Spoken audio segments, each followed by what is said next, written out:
বন্ধুরা, কেমন আছেন সবাই? মাই স্টোরি মাই ব্লগ চ্যানেলের আরেকটি নতুন ভিডিওতে আপনাদের সবাইকে স্বাগত। আজকে সকাল সকাল স্নান সেরে নিয়েছি, আর সকাল থেকে প্রচণ্ড রোদ দিয়েছে, আর ঘরের কাজ একটু একটু করে করতেই হচ্ছে। পুজো তো একদম চলেই এলো, কিন্তু আমার কাজ শেষ হয়েও হয় না। নিজে হাতে এই সমস্ত কাজগুলো করি, তো ওই জন্য অল্প অল্প করে করি, ওই জন্য অনেক দিন লেগে যায়। একসঙ্গে সব কিছু করলে আমি আবার একটু অসুস্থ হয়ে যাই। অসুস্থ বলতে, আমার যেহেতু ব্যাক পেনের সমস্যা রয়েছে, ওই জন্য একদিনে খুব বেশি কাজ করতে চাই না। ধোয়া কাচার কাজ যেহেতু আমাকে হাতেই করতে হয়, ওই জন্য অল্প অল্প করে 2-3টে করে পর্দা কেচে দিচ্ছি। তো আজকে একটা রুমের পর্দা কেচে দিয়েছি। আর এই যে গাঁদা ফুলটা দেখছেন, এটা হচ্ছে সারা বছর ফুল দেয় এই গাঁদা ফুলগুলো, যেগুলো দিয়ে মালা তৈরি হয়। তো এটা আমার বাবার বাড়িতে ছিল এই গাছটা, তো আমি কয়েকটা নিয়ে এসে এখানে লাগিয়েছি। তো এটা বেশ বেঁচে উঠেছে, আর এখন ফুল দেওয়াও শুরু করে দিয়েছে।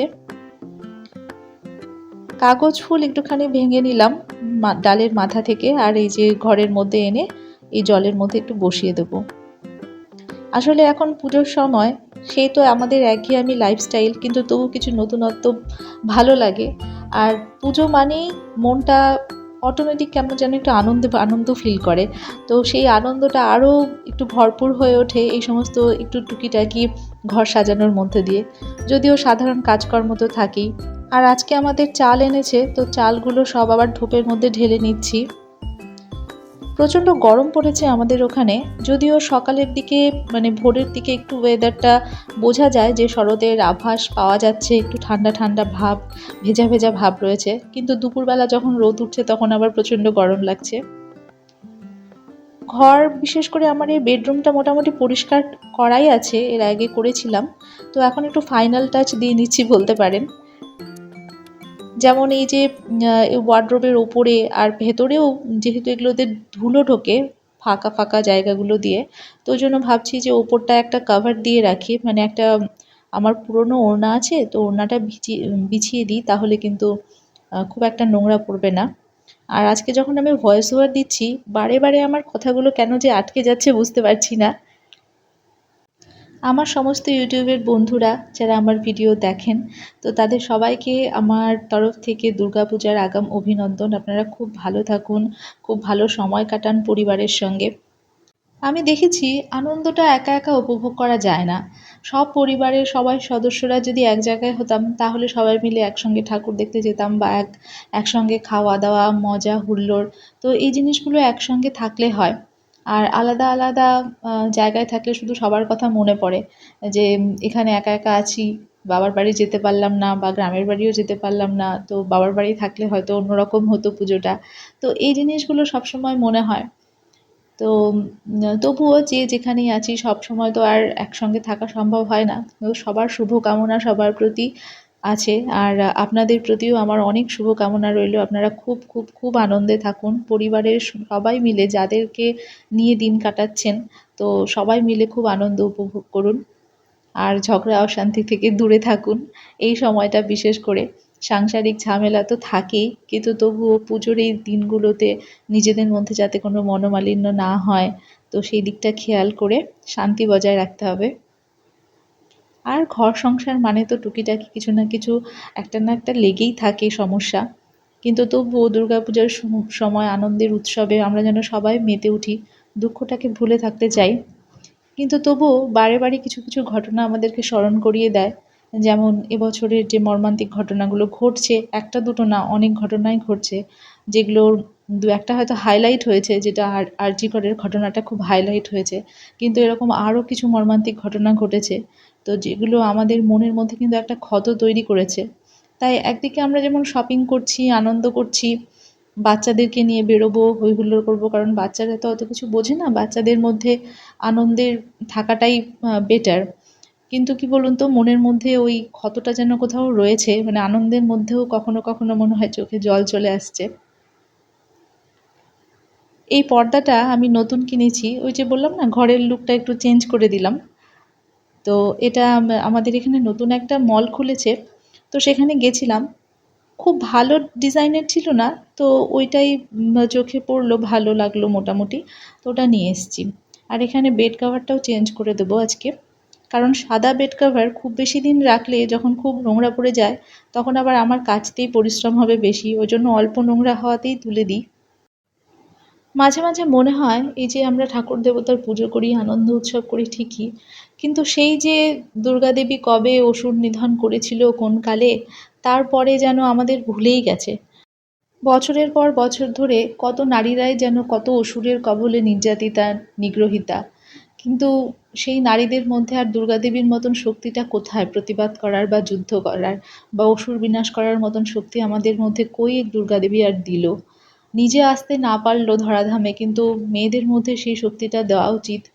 তো জানি না এখন অসুর শক্তি বেশি প্রাধান্য পাচ্ছে।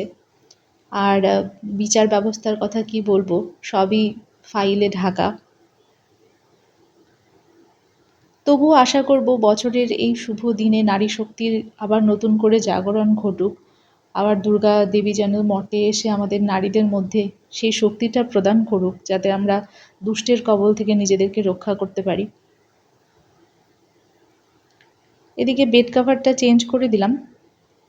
আর গতকাল আমার বাড়িতে গেস্ট এসেছিল, ওই জন্য কিছু কিছু গাছ আমি আবার এখানে ওখানে রেখে দিয়েছিলাম, মানে ব্যালকনিতে যেগুলো থাকে সেগুলো আবার ঘরের মধ্যে এনে সাজিয়ে রেখেছিলাম। এই যে এই অ্যাগ্লোনিমাটা এনেছিলাম পিঙ্ক কালারেরটা, আর এই স্নো হোয়াইট যেটা দেখলেন এটা এনে বেসিনের কাছে রেখেছিলাম।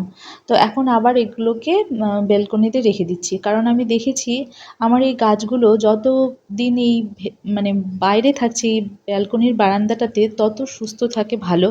আর ইনডোরে যদি কন্টিনিউ রাখি তাহলে গাছগুলো অতটা হেলদি থাকে না। সেগুলো আমার এই গাছগুলো দেখেই বুঝতে পারছেন, আর এই পিঙ্ক অ্যাগ্লোনিমাটাও দেখে বুঝতে পারছেন এটা কতটা বুশি আর কত সতেজ হয়েছে। তো ওই জন্য আমি রিস্ক নিতে চাই না। ঘর সাজাতে তো ভালোই লাগে, ওই জন্য যখন গেস্ট আসে তখন নিয়ে রাখছি। আর এখন আমি বেশিরভাগ সময় গাছগুলোকে এই সমস্ত বাইরের খোলা পরিবেশেই রাখতে পছন্দ করছি, কারণ ঘর সাজাতেও যেরকম ভালো লাগে গাছ দিয়ে, তার থেকে আমার কাছে বেশি মূল্যবান হলো গাছগুলো যত্নে থাকা, সুস্থ থাকা। আর এই যে সং অফ ইন্ডিয়া এই গাছটাকেও নিয়ে এসেছিলাম আমার মেন ডোরের পাশে কর্নারে রেখেছিলাম। তো এটাকেও আমি এখন নিয়ে যাচ্ছি ব্যালকনিতে।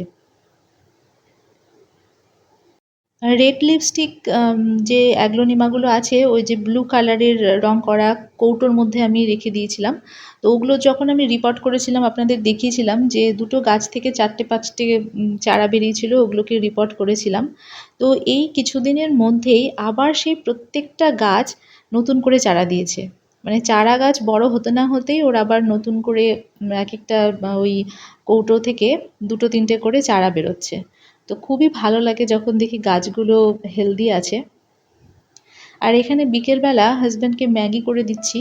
ও বাড়ি ফিরে বলল খিদে পেয়েছে খুব, তো ওই জন্য চাউমিন খেতে আবার ও খুব একটা পছন্দ করে না। তো চাউমিনটা আমার ভালো লাগে, কিন্তু হাজব্যান্ড আবার ম্যাগি খেতে চায় বাচ্চাদের মতন। তো ম্যাগিটাই ওকে চাউমিনের মতন করে দেবো, ডাবল ডিম আর পেঁয়াজ আলু একটু ভাজা করে নেব। গাজরটা বাড়িতে নেই, তাহলে গাজর থাকলে গাজর ধনেপাতা এই সমস্ত জিনিসগুলো দিলে তো ভালোই লাগে। অন্যদিন হলে আমরাও এই সমস্ত জিনিস একটু আধটু টিফিন করে নিই সবার সঙ্গে, কিন্তু আজকে সৃষ্টি আর আমি বাড়িতে টিফিন করব না, আমরা বাইরে যাব। কারণ শুনছি আমাদের এখানেই মানে আমাদের বাড়ির পাশেই লোকালি একটা নতুন রেস্টুরেন্ট খুলেছে। তো নতুন রেস্টুরেন্ট খুলেছে আর সেখানে গিয়ে একটু টেস্ট না করলে কেমন করে বুঝবো সেটা কতটা ভালো। আর পুজোর আগে আগে একটু এদিক ওদিক ঘোরা এটা বেশ ভালোই লাগে। তো ওই জন্য শুধু হাজব্যান্ডের জন্য করে দিচ্ছি, হাজব্যান্ডকে সঙ্গে নিয়ে যাব না। নিয়ে যাব না মানে ও কেবলই তো বাড়ি ফিরলো, তো একটু রেস্ট নিক, আমরা নিজেরা নিজেরাই ঘুরে আসবো। ম্যাগি মশলাটা আমি একটু কম দিই, যদি 3 প্যাকেট থাকে সেক্ষেত্রে 2 প্যাকেট দিই, 1 প্যাকেট দিই না।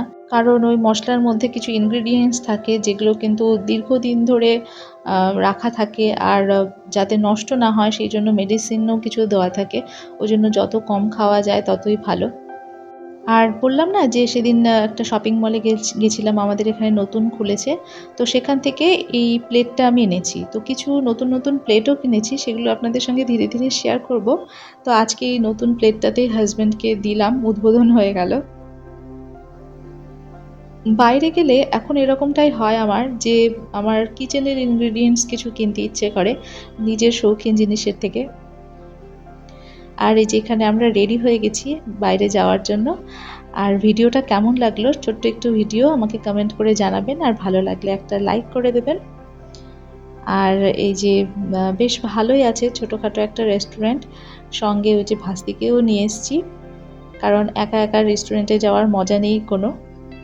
আর এখানে একটু ভিডিও করে নিয়েছিলাম, ছবি টবি তুলে নিয়েছিলাম, বাইরে বেরোনো মানে তো ছবি তোলা। আর ওদিকে আমাদের খাবারও চলে এসছে, এখানে বেবি রোল আর চিকেন কাটলেট অর্ডার করেছিলাম। ভিডিওটা শেষ করছি, ধন্যবাদ।